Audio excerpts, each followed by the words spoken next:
പിന്നെ എനിക്ക് ഈ പ്ലേറ്റ് ഒന്ന് പിടിച്ചേ. ഇത് ശരിയാണല്ലോ. അത് ശരിയല്ല, അതൊന്നുകൂടി പിടിച്ച് കറക്റ്റാക്കി. എന്താ അതിന് കുഴപ്പം? അങ്ങനെ പോരെ. കല്യാണത്തിന് തന്നെ പെണ്ണുങ്ങളൊക്കെ നോക്കൂ സാരി ഒക്കെ. ഓ പിന്നെ പെണ്ണുങ്ങൾ സാരി നോക്കൂ ഒന്ന് പിടിക്കേ. ഈ ഓരോ കല്യാണത്തിനും ഓരോ സാരി എന്നുള്ള പരിപാടി നിർത്തിക്കോട്ടോ. അയ്യടാ, പിന്നെ ഒരു സാരി തന്നെ എല്ലാ കല്യാണത്തിനും. എന്തിനീ സാരി ഇങ്ങനെ മാറ്റി മാറ്റിട്ട് കല്യാണത്തിന്? പിന്നെ ഒരു സാരി എല്ലാ കല്യാണത്തിനും കൊടുക്കാൻ പറ്റുമോ? അപ്പൊ ആൾക്കാർ കാണൂലേ? ആളുകൾ കണ്ടോട്ടെ, നല്ലതല്ലേ? അല്ല, ഇത് പിടിച്ചേ. കല്യാണം ഓരോരുത്തർക്ക് കഴിക്കാൻ മനുഷ്യനെ ഓ എന്താ ഇവിടെ കാണിക്കണേ? പാതിരടച്ചിട്ട് എന്താണ് എവിടെ? എന്താണ്? അല്ല, നിങ്ങളെങ്ങടാ? ഞങ്ങളെ കല്യാണത്തിന്. ഏത് കല്യാണം? അന്നേ അച്ഛാ വന്നില്ലേ നാരായണേട്ടൻ. നാരായണേട്ടന്റെ മോളുടെ കല്യാണം. അത് ഇന്നാ? ആ പോരെ. രണ്ടാളും പോണ്ടാ? ഉണ്ട് അച്ഛാ, വൈകി. ഞാനൊന്ന് റെഡി ആവട്ടെ. ഞാൻ റെഡി ആവട്ടെ കേട്ടോ അച്ഛാ. റെഡിയാവും റെഡിയാവും. എന്ത് കഷ്ടാണ് സാരി എടുക്കാൻ സമ്മതിക്കും. അതെ, അച്ഛനുള്ള ഭക്ഷണമൊക്കെ എന്ത് ചെയ്ത്? അച്ഛന് കഞ്ഞിയും പയറൊക്കെ ഉണ്ടാക്കി വെച്ചിട്ടുണ്ട്. കഞ്ഞി അതിന്റെ ഉള്ളിൽ വർത്തനം ഉണ്ടാവും. ഒരു വർത്താനം ഇല്ല. അച്ഛന് ഇന്നലെ തന്നെ പറഞ്ഞു പയറ് വേണമെന്ന്. പയറൊക്കെ ഞാൻ ഉണ്ടാക്കി വെച്ചിട്ടുണ്ട്. ഇനി വേറൊരു കാര്യം, കല്യാണം കഴിഞ്ഞിട്ട് നീ നേരെ ഇങ്ങോട്ട് പോരുക കേട്ടാ. ഞാൻ അവിടെ നിന്ന് മറ്റേ ഹോം നേഴ്സിനെ കാണാൻ വേണ്ടിയിട്ടുള്ള സംവിധാനത്തിന് അങ്ങോട്ട് പോവാം. അതായിക്കോട്ടെ, പക്ഷെ ഞാൻ സദ്യ ഉണ്ടിട്ടേ വരുള്ളൂ. ഞാനേ സദ്യ ഉണ്ടിട്ടേ വരുള്ളൂ. സദ്യ ഉണ്ടോ? പക്ഷെ ആദ്യത്തെ പന്തിക്ക് ഇരുന്ന് വന്നിട്ട് വേഗം പോരണം കൊണ്ട്. എന്തൊരു കഷ്ടമാണ്. എവിടെ പോയാലും ഒരു മണിക്കൂർ പോലും എനിക്ക് ആരെയും കണ്ട് നിക്കാൻ പാടില്ല. റെഡി ആയില്ലേ? റെഡി ആയി. ഇന്ന് പോയിട്ട് ഹോം നേഴ്സിന്റെ കാര്യം തീരുമാനമാക്കിക്കോണം. എവിടെ പോകാനും പറ്റില്ല. തുറക്കേ. അതാ തുറക്കണം. കഴിഞ്ഞില്ലേ? കഴിഞ്ഞു, വാ പോവാം. ഞാനുണ്ട്. എവിടേക്ക്? കല്യാണത്തിന്. കല്യാണത്തിന്? നടൻ എന്നോട് ചെല്ലാൻ പറഞ്ഞിട്ടുണ്ടല്ലോ കല്യാണത്തിന്. അപ്പൊ അച്ഛൻ കല്യാണത്തിന് വന്ന എങ്ങനെ ശരിയാവുക? എന്തേ ഈ വയ്യാതിരിക്കുന്ന സമയത്തൊക്കെ അതുവരെ പോയി കഴിഞ്ഞാൽ പിന്നെ തിരിച്ചു വരുമ്പോഴേക്കും ക്ഷീണാവും, കിടക്കും. പിന്നെയും ഇവിടെ കാറിലല്ലേ പോണു, പിന്നെന്താ? അച്ഛൻ കാറിൽ പോണ്ടതല്ല, അവിടെ വന്ന് അച്ഛന് ഇരിക്കാൻ പറ്റില്ലല്ലോ. ഇടയ്ക്കിടയ്ക്ക് മൂത്രം ഒഴിക്കാനൊക്കെ തോന്നില്ലേ? നിങ്ങളില്ലേ ഇടയ്ക്കിടയ്ക്ക് അച്ഛൻ അങ്ങനെ പറ്റില്ല. ദേഷ്യപ്പെടും. അവൻ എന്നോട് പറഞ്ഞതാണ്. എന്നോട് അവിടെ ഭയങ്കര തിരക്കായിരിക്കും അച്ഛാ. കല്യാണത്തിന് തിരക്ക് വേണ്ട കുട്ടി. അതെ, അച്ഛൻ പറഞ്ഞ അച്ഛൻ വന്ന ബുദ്ധിമുട്ടാ. ഒരു കാര്യം ചെയ്യും, അച്ഛൻ ഇവിടെ ഇരുന്നോ. നീ കല്യാണം കഴിഞ്ഞിട്ട് നാരായണോട് വേണമെങ്കിൽ ഒരു ദിവസം ഇങ്ങോട്ട് വരാൻ പറയാം. അത് മതി അച്ഛാ, ഞാൻ പോയിട്ട് വേഗം ഇങ്ങോട്ട് വരാം. ഞാൻ വേഗം വരാം. അപ്പൊ പിന്നെ അധികം നേരം നമ്മൾ മൂന്നാളും പോയിട്ട് വേഗം ഇങ്ങോട്ട് വരാം. ഞാൻ വാച്ച് കെട്ടെ കേട്ടോ. ഞാൻ വാച്ച് കെട്ടിയിട്ട് വരാം. അത് വേണ്ട, അച്ഛൻ പോകുന്ന ശരിയാവില്ല. വേറെ റെഡിയാവും. ഞാനുണ്ട്. എന്ത് ഈ അച്ഛൻ പറയണേ? അച്ഛൻ അവിടെ വന്നിരിക്കാൻ പറ്റുമോ അത്ര നേരം? ഇത്ര ആൾക്കാർ വരുന്ന സ്ഥലാ. ഇപ്പൊ തന്നെ ചുമയ്ക്കൊന്നും കുറഞ്ഞിട്ടുള്ളൂ. ഇനി തിരിച്ചു വന്ന കിടപ്പിലായ എനിക്ക് ജോലിക്ക് പോകാൻ പറ്റില്ല, ലീവ് എടുക്കേണ്ടി വരും. എങ്ങനെ പറയണീ? എന്തെന്നപ്പം ചെയ്യാൻ പോണ്?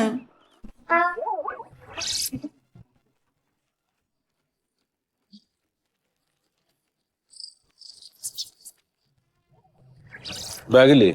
എന്തൊരു കല്യാണത്തിന് മുമ്പ് ബാഗ്? അപ്പൊ നീ പോക്കറ്റ് വരും. അതാ വണ്ടിയിൽ വെച്ചാ പോരെ. ഇന്ന് തന്നെ ഹോം നേഴ്സിന്റെ കാര്യം തീരുമാനമാക്കണം കേട്ടോ. ഒന്നാമതേ അച്ഛന് സങ്കടമുണ്ട്. പിന്നെ അച്ഛനെ അങ്ങോട്ട് കൊണ്ടുപോകാൻ പറ്റുന്ന സാഹചര്യവും അല്ല. അപ്പൊ എന്തായാലും ഒരാളെ നിർത്തിയേ പറ്റുള്ളൂ. പിന്നെ ഇപ്പൊ നമുക്ക് രണ്ടുപേർക്കും ജോലിക്ക് പോകണ്ടേ?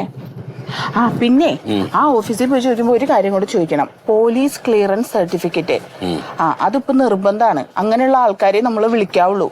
എന്റെ ആ ഓഫീസിലെ സാറിന്റെ വീട്ടിൽ നിർത്തണ കാര്യം പറഞ്ഞപ്പോഴില്ലേ സാറ് പറഞ്ഞതാ അത്. കേട്ടോ? കേക്കണ്ട്. പിന്നെന്താ മൂളാത്തെ?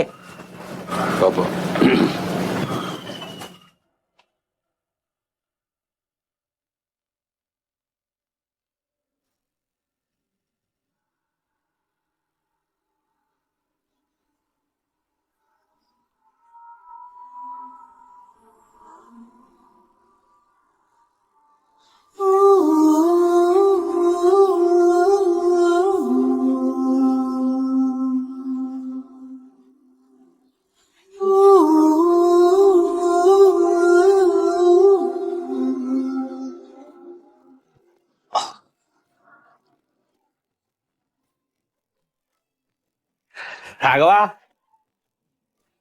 ഇവിടെ ഇങ്ങോട്ട് വാ.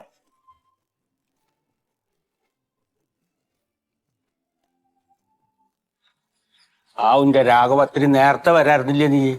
കുട്ടികൾ ഇന്നെ പൂട്ടിയിട്ട് പോയില്ലേ? ഇപ്പൊ നീ പുറത്തും ഞാൻ അകത്തുമായില്ലേ?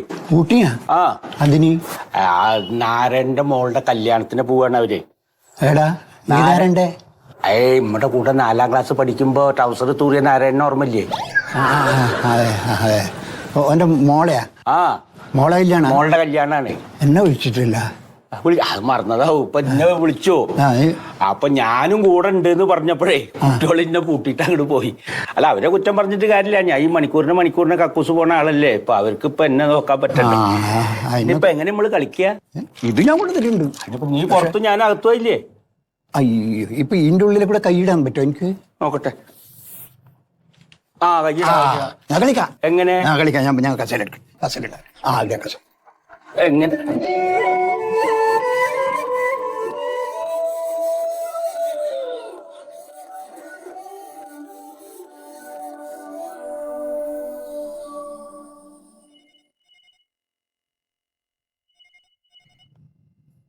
ഹലോ, അതെ, കോയാസ് ഹെൽപ്പിംഗ് സെന്റർ ആണ്. ആ ആ നിങ്ങളിത് ചായക്കട അല്ല. അത് നിങ്ങൾ ചോദിക്കുമ്പോ ഇങ്ങനെ ഉണ്ടമ്പരിയും പഴംപൊരിയും ഒക്കെ എടുത്തു തരുന്ന മാതിരി ഇവിടുന്ന് ആൾക്കാരനെ എടുത്തു തരാൻ പറ്റൂല. അല്ല, അതെ, അത് മനസ്സിലായി. നിങ്ങൾക്കിപ്പോ ഹോം നേഴ്സും വേലക്കാരൊക്കെ വേണം. ഇങ്ങോട്ട് വീട് പറഞ്ഞാലേ ഇവിടെ കളിമണ്ണ് കൊണ്ട് അലമാരയിലെ ആൾക്കാരനെ ഉണ്ടാക്കി വെച്ചേക്കല്ലാന്ന്. ആദ്യം ഇവിടെ വന്നിട്ട് രജിസ്റ്റർ ചെയ്യണോ? ശരി കേട്ടോ. ശരി. എന്താ ആൾക്കാരെ ഒരു വേലക്കാരിനെ ഇങ്ങട് വീടുന്ന് ഇത് ഗോഡറിൽ അരിച്ചാക്ക എടുത്തെടുത്ത് കൊടുക്കാൻ വേണ്ടി. അതാണേ.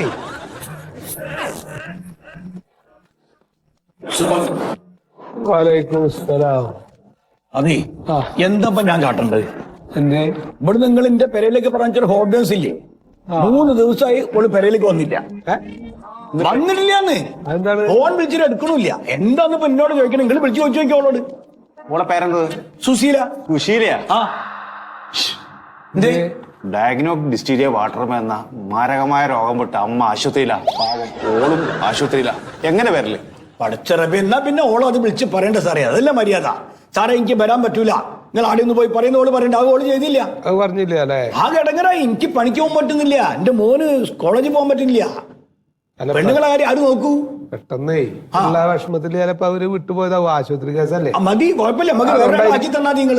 നമുക്ക് നോക്കാം. നമുക്ക് അതിനുള്ള സംവിധാനം എന്താ വെച്ചാൽ ചെയ്യാം. പെട്ടെന്ന് ഒരാള് ഇങ്ങനെ എന്റെ കൂടെ തന്നെ വിട്ടേ ഞാൻ കൊണ്ടുപോവാ. എന്ത് പെട്ടെന്ന് കൊണ്ടുപോവാൻ അവിടെ പെണ്ണുങ്ങളെ നോക്കാൻ ഇപ്പൊ തന്നെ കൊണ്ടുപോകാൻ? നമ്മുടെ കളിമണ്ണുകൊണ്ട് അലമാരയില് ആൾക്കാരെ ഉണ്ടാക്കി വെച്ചേക്കല്ല, എടുത്തിങ്ങോട്ട് തരാന്. സാറേ, അതിന്റെ പ്രൊസീജിയർ ഉണ്ട്. സാറേ, തങ്കമണിയുണ്ട്. തങ്കമണിനെ കൊടുക്കാം. തങ്കമണി ആരായാലും കുഴപ്പമില്ല. പക്ഷെ സാറേ, ഓടി തൊഴിലുറപ്പിന്റെ പണിക്കോന്നെയാണ്. പണി ഇല്ലാത്ത ദിവസം അങ്ങോട്ട് പോയിക്കോളൂ. അത് നടക്കില്ല സാറേ. കാരണം നമുക്ക് ഡെയിലി ആളെ കിട്ടണം. കാരണം അവിടെ വേറെ ആരും ഇല്ല പെണ്ണുങ്ങളെ നോക്കാൻ. അതുകൊണ്ടാണ്.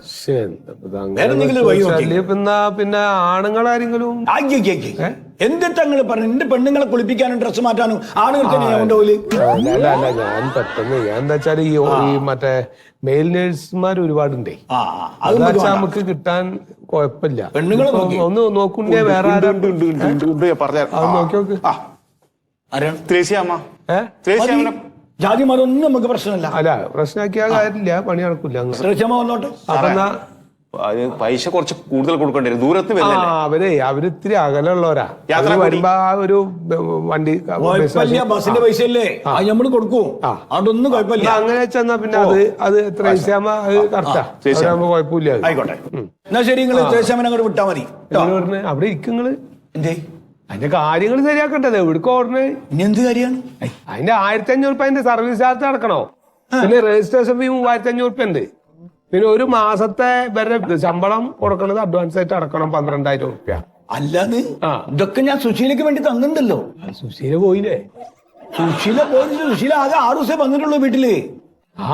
അപ്പൊ ആ പൈസ പോയിന്നോ? പൈസ പോയി പറഞ്ഞ സുശീല പോയി, അല്ലാണ്ട് പൈസ പോവല്ല. പൈസ എന്റെതല്ല പോയത്. എന്തെന്നാ ഈ പറഞ്ഞത്? ഇതിപ്പോ വേറെ ആളല്ലേ? അല്ല, ഞാൻ ചോദിക്കട്ടെ മോനെ, ഈ സുശീലന്റെ അമ്മ ഡിസ്ചാർജ് ആയാൽ സുശീല വരുവോ? സുശീല വരൂലേ? 5 ദിവസത്തേക്ക് മതി. എത്ര ദിവസത്തേക്കാച്ചാലും ഇതിന്റെ പ്രൊസീജിയർ ഇതാണേ. ഇതേമാതിരി അടക്കണോ?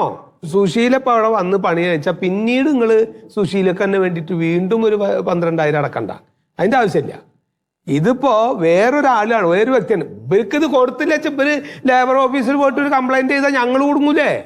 ഞാൻ ചോദിക്കട്ടെ, ഇനിയിപ്പോ ത്രേശ്യാമ വന്ന് ആ 3 ദിവസം കഴിഞ്ഞിട്ട് ഓള് വരണ്ടെന്നാ ഞാൻ വേറെ ഒരു പെണ്ണിനെ തേടി ഇവിടെ വന്നാല് ഓക്ക് കൊടുക്കേണ്ട കൈ പണ്ടേ? ഇപ്പൊ നിങ്ങൾ ഈ ജാതി ചോദ്യങ്ങൾ ചോദിച്ചാൽ എന്താണ് പിന്നെ ഒരു അർത്ഥം? ആയിക്കോട്ടെ, നമ്മള് തരാം. നമുക്കിപ്പോ കാര്യം നടക്കണല്ലോ. അതെല്ലാവർക്കും ഇപ്പൊ അതൊക്കെ തന്നെയാണ് ആവശ്യം. അല്ലാതെ ഇപ്പൊ നിങ്ങൾ പറഞ്ഞ എത്ര അടിക്കണ്ടേ? ഞാൻ പറഞ്ഞിട്ട് 1500 റുപ്യ, പിന്നെ ഒരു 3500 രജിസ്ട്രേഷൻ ഫീ ഉണ്ട്, പിന്നെ 12000 റുപ്യ ഒരു മാസത്തെ അവർക്ക് കൊടുക്കണ ശമ്പളം അഡ്വാൻസ് ആയിട്ട് അയക്കണം. ശരി, അത്രേ ഉള്ളൂ. ഗൂഗിൾ പേ ചെയ്താ പോരെ? അത് മതി. അതിപ്പോ നിങ്ങള് ഇപ്പൊ മറ്റേ ഇവർക്ക് ചെയ്തില്ലേ? കാര്യം മിണ്ടണ്ട. ആ നമ്പറിലേക്ക് അയച്ചാ മതി. ഞാൻ അയച്ചുതരാം. അപ്പൊ ത്രേശ്യാമ ഉച്ച നമ്മളേക്ക് അവിടെ എത്തണം. നിങ്ങൾ ഈ പറയുന്ന മാതിരി വിളിക്കുമ്പോ ഈ ആൾക്കാരൊക്കെ അങ്ങനെ റെഡി എന്ന് പറഞ്ഞിട്ട് വിസിലടിക്കുമ്പോ ഇങ്ങോട്ട് ഓടി വരുന്നവരല്ലത്. നമ്മുടെ തന്നെ നിങ്ങൾക്ക് പറഞ്ഞാൽ മനസ്സിലാവില്ല സാറേ. അതാണ് എന്താ കൈമത് മേഘോ ത്രേശ്യാമനെ അയക്കണേ. ശരി, ആയിക്കോട്ടെ. അല്ലടാ ഉണ്ണിയെ, ഈ എന്താ നേരത്തെ സുശീലക്ക് എന്താ അസുഖാന്നാ പറഞ്ഞത്? അന്നേരം വായി തോന്നി പറഞ്ഞു. നമുക്ക് നല്ല കമ്മീഷൻ കിട്ടുന്നിടത്തേക്ക് സുശീലനെ അയച്ചില്ലേ, അത് ഇവിടെ പറയാൻ പറ്റുമോ? അല്ല, അത് പറ്റില്ല. എന്നാലും ആൾക്കാർക്ക് മനസ്സിലാവണം എന്തെങ്കിലും പറയണ്ടേ? ഇല്ല, അതിപ്പോ എന്താ അസുഖം എന്ന് ചോദിച്ച എന്താണ്?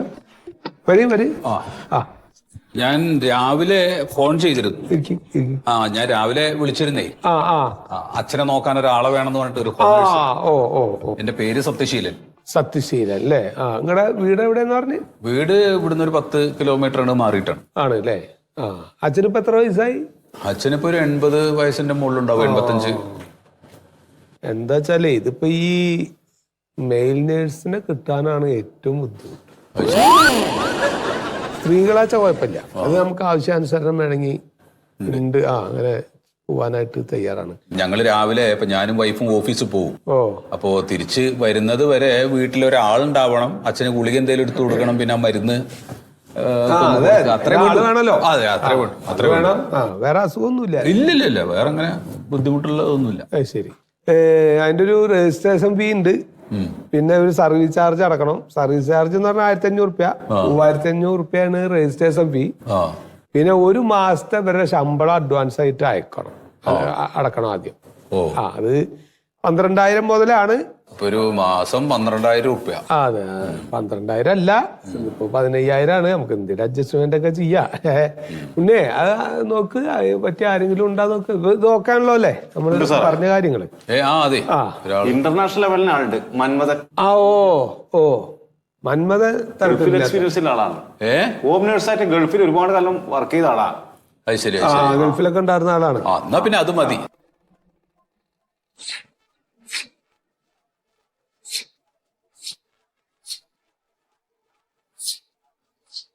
സുഗത,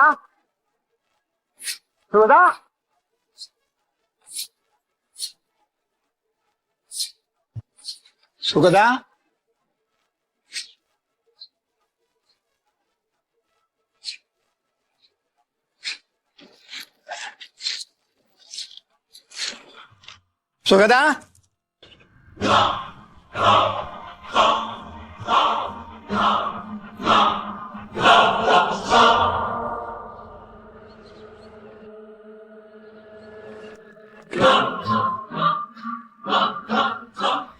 ആരാ? നിങ്ങളാരാ? ഞാൻ രാഘവൻ. ഏത് രാഘവൻ? സുഗതന്റെ സുഹൃത്ത്. സുഗതന്റെ സുഹൃത്തോ? തിരിച്ചറിയൽ രേഖകൾ വല്ലതും കയ്യിലുണ്ടോ? ഞങ്ങൾ എപ്പോഴും ചെസ് കളിക്കലുണ്ട്. സുഹൃത്താണ് സുഗതൻ എൻ്റെ. ഞങ്ങൾ അങ്ങനെ വാക്കാ പറഞ്ഞാൽ പോരല്ലോ, എനിക്കറിയണ്ടേ. നിങ്ങൾ സുഹൃത്താണോ അല്ലേ എന്നുള്ളത് എനിക്കറിയില്ലല്ലോ. ഞാൻ ദിവസം വരുന്ന വീടാ ഇത്. ഇന്നലെ വരെ ഉള്ളതല്ല, ഇന്നു മുതൽ. ഇവിടെ ആരൊക്കെ വരണം, ആരൊക്കെ അദ്ദേഹത്തെ കാണണം, എന്ത് ചെയ്യണം, അദ്ദേഹം എന്ത് ചെയ്യണം എന്നെല്ലാം ഇനി ഞാൻ തീരുമാനിക്കും. ഇന്ന് സുഗതനെ വിളിച്ചേ. സുഗതനെ വിളിക്കാം. ഇരിക്കവിടെ, ഇരുന്നോ. എന്തിനാ വന്നേ? കളിക്കാൻ വേണ്ടിട്ട്. കളിക്കാനാ? ഈ പാടില്ലാതിരിക്കുന്ന ആളെ വിളിച്ചോണ്ട് എവിടെ പോയി കളിക്കാൻ പോകുന്നു? ചെസ് കളിക്കാനാ. ഷെസ്സോ? എന്താ സാധനം? ഇത് ഇങ്ങനെ പറക്കി വെച്ചിട്ട്. ഇത് എവിടെ കൊണ്ടുപോയി കളിക്കാൻ പോവാ? ഇവിടെ തന്നെ. ഇവിടെ ഇരുന്ന് കളിക്കാനാ? ഇരുന്ന് കളിക്കാൻ.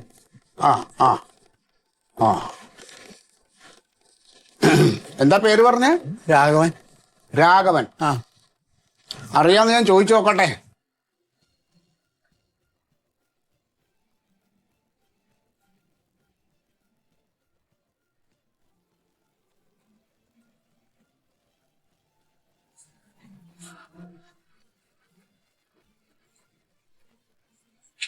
മെല്ലെ നോക്കി. രാഘവൻ നേരത്തെ എത്തിയോ? മെല്ലെ ഇരിക്കണേ, മെല്ലെ മുട്ടരുത്. പിടിക്കണ്ട ഞാൻ. അല്ല, ഏയ് അങ്ങനെ അല്ലത്. ഓക്കെ അല്ലേ? നീ ഇത് വേണമെങ്കിൽ ഇങ്ങോട്ട് വെച്ചാ. എന്റെ കൂട്ടുകാരനാ പറഞ്ഞു എന്നോട്. അങ്കിൾ ഇപ്പൊ ഭക്ഷണം കഴിച്ച് നിങ്ങളല്ല ഏട്ടൻ ചേട്ടൻ ഇപ്പോ ഭക്ഷണം കഴിച്ചതേ ഉള്ളൂ. ഇനി ഉറങ്ങേണ്ട സമയമാണ്. അതുകൊണ്ട് ചേട്ടനോട് പറയുകയാണ്, ഈ ചേട്ടനെ ഇവിടെ ഒരുപാട് സമയം ഇങ്ങനെ ഇരുത്താൻ പറ്റില്ല. 10 മിനിറ്റ് തരാം, അതിനുള്ളിൽ കളിച്ചു തീർക്കുക കേട്ടോ. 10 മിനിറ്റ് കൊണ്ട് എങ്ങനെ ചെസ് കളിക്കല്? എന്നാലേ ഒരു 5 മിനിറ്റ് എക്സ്ട്രാ ടൈം കൂടി തരാം. അതിനുള്ളിൽ പറഞ്ഞാലും തീർത്തോണം കേട്ടല്ലോ. ദേ നീ ഉറങ്ങേണ്ട ടൈമായി. ഞാൻ പിന്നെ നിർബന്ധം പറഞ്ഞുകൊണ്ടാണ് ഞാൻ ഇവിടെ കൊണ്ടിരുത്തിയ കേട്ടല്ലോ. പറഞ്ഞ മനസ്സിലായല്ലോ? അല്ല, ആ ചേട്ടനോട് 15 മിനിറ്റ് അതിനുള്ളിൽ തീർത്തോണം.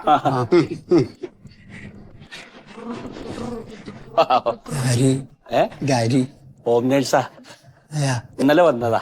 നല്ല പയ്യനാ. എന്നെ ഏട്ടൻ പോലെ തിരിയാനാക്കാണ്ട് അങ്ങനെ കൊണ്ടു നടക്കും. കളിക്കാനൊന്നും വിടുന്നില്ല. അല്ലാതെ ഈ ഉച്ചയ്ക്ക് ഊണ് കഴിഞ്ഞ് ഗുളിക കഴിച്ചു കഴിഞ്ഞാൽ കുറച്ചു നേരം റെസ്റ്റ് ചെയ്യണം എന്ന് അവൻ പറഞ്ഞുള്ളൂ.